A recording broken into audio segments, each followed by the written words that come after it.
Koko the gorilla, breaking barriers between humans and animals. For thousands of years, humans have attempted to communicate with animals. But in 1972, a small gorilla named Koko and her teacher started a project that changed the world of language forever. Koko, who is the first gorilla to learn sign language, broke barriers in language acquisition and communication. As interest in animal communication grew, Koko's ability to learn and use sign language changed human views on animal aptitude and further developed research on animal communication while also making us question the differences between humans and animals. Even though humans have always been thought to be the only beings capable of language, people have had an interest with animals using our language from the time that humans started interacting with animals. In 1661, Samuel Pepys, a famed English diarist, wrote that after meeting a baboon, he thought that it had already understood language and might be taught to speak or make signs. In 1747, French physician and philosopher Julien Offray de la Mettrie published The Homme Machine, or Man Machine. In this he wrote about an ape. Would it be absolutely impossible to teach a language to such an animal? I don't think so. These ideas became the foundation for the ape language acquisition sciences that followed. In 1925, Robert Yerkes reiterated these ideas in his book titled Almost Human.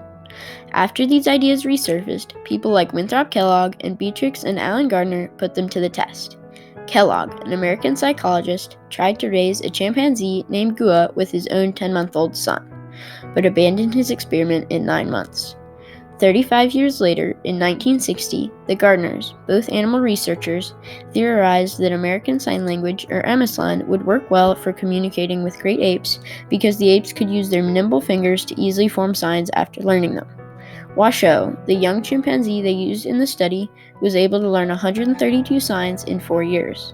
Considered a success, the experiment was ended in 1964. No significant experiments followed for several years. Then, on July 4, 1971, a female gorilla named Hanabi-ko, or Koko, was born at the San Francisco Zoo. At about the same time, Francine Patterson, a doctoral student studying psychology at nearby Stanford University, began to work on her dissertation on the linguistic capabilities of the lowland gorilla. Inspired by the work of the Gardners, Patterson wanted to transfer the study to a different species. She wanted to prove that gorillas are able to communicate as well as chimps, but first she needed a young gorilla for her subject. After gaining permission from the San Francisco Zoo to teach young Koko Amazon, Project Koko had begun. Almost from the beginning, Koko attempted to make signs.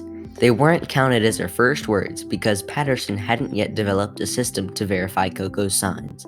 Observing Koko's rapid progress, Patterson created criteria based on the Gardners to validate Koko's signs. Soon after that, Koko signed her first official words, which were food and drink. She had broken barriers as the first gorilla to ever use sign language. Soon, she started combining signs to make words like more food. Then she began to make more complex requests, such as asking to go outside or have a drink. These were big steps in Koko's development. The plan had always been that Koko would eventually be returned to the zoo, but Patterson began to love Koko. Koko was, as Patterson described her, a baby, and I quickly discovered as dependent and affectionate and engaging as any human infant. Patterson was discovering Koko's personality and wanted to stay with her to nurture her and see her grow. Because of her feelings for Koko, Patterson wanted to adopt her. A replacement gorilla for the zoo was found, but Patterson needed to provide the money for that new gorilla. The local media took up the cause and they were able to raise the necessary amount. Koko was officially Patterson's. The years that followed were a time of great growth for Koko. She continued to expand her vocabulary and understanding of the human language, as well as strengthen the bond between Koko and Patterson. Not surprisingly, though, as Project Koko garnered attention for its success, it also attracted some criticism. Herbert Terrace, a psychologist working with a chimp on sign language at about the same time as Koko, claimed that the signing the apes had done, including Koko, was false. He thought that the apes were mimicking their instructors, performing a sign seconds after seeing it done by the teachers. Although this may have been true of Terrace's chimpanzee, it was not true of Koko. Koko was asking questions for more food or for Patterson to tickle her. Original questions like these couldn't be mimicked because of what Koko wanted at the time, not what Patterson signed. Colin Cherry, a noted scholar on animal communication, also opposed experiments teaching language to apes. He claimed that there were 3 significant differences between the way apes and humans used language. First, Cherry asserted only humans have the ability to speak with intent and feeling. The second difference was that human children can use language creatively. In other words, a child can make up his own words and still use them grammatically. The third was that humans use language imaginatively to speak about abstract and non-existent things. Koko was found to be able to do all 3 of them, disproving each of Cherry's points. Her abilities stirred a huge controversy, shaking ideas on animal language acquisition and disproving the theoretical barriers to ape-human communication. In June of 2018, at the age of 46, after almost 5 decades of living and working with Patterson, Koko passed away peacefully in her sleep. By the end of her life, Koko had accumulated an extensive vocabulary of over 1,000 Amazigh signs, by far the largest vocabulary of any animal that had learned a human language. Patterson never expected such an outcome. After Koko's death, Patterson said, that there was an obligation and a bond that I could not ignore. And an emotional bond had been formed, just like between a mother and child. Many mourned Koko's passing, including the Gorilla Foundation. They said in a statement that Koko touched the lives of millions as an ambassador for all gorillas and an icon for interspecies communication and empathy. At the time of her death, Koko had become an international sensation, meeting famous icons including Robin Williams, Mr. Rogers, and Jane Goodall. She was even featured on the covers of several magazines, including National Geographic. She was loved not only for her ability to communicate, but for her empathy and feelings she showed toward others. She especially loved the kittens that she cared for over the course of her life. When one of them was hit by a car, Koko was devastated and ignored her handlers for some time.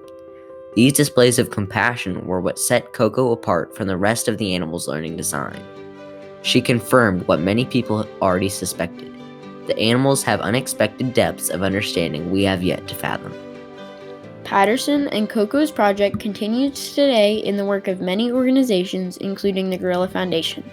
They are fighting to protect gorillas around the world while also working with other groups to continue helping gorillas learn to sign.